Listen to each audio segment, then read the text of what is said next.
Today we hear about nations rising against nations and other scary things.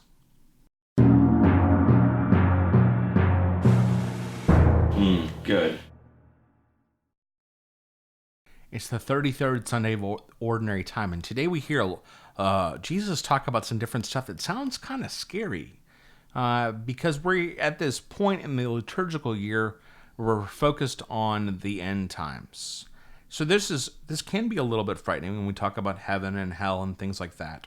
But Jesus has this line that I think it's worth our thinking about. He says, "You will be hated by all because of my name, but not a hair on your head will be destroyed.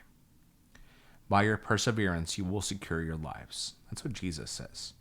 Now, today's day and age, we might not be persecuted physically for our faith, but there is persecution of our faith.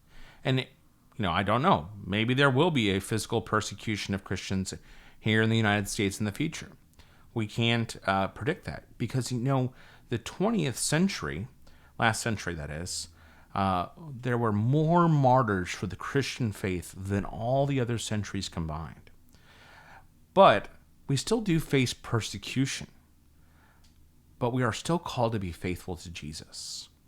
Our fidelity to Jesus is more important than popularity. It's more important than being liked by someone. It's more important than belonging to a certain political group. It's more important than even our own lives. Our fidelity to Jesus has to be sure.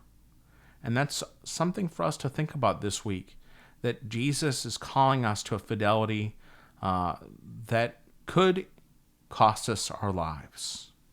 And in a certain sense, it does cost us our lives because we're not living for ourselves anymore. We're living for Him. But the good news is that Jesus Christ cannot be outdone in generosity.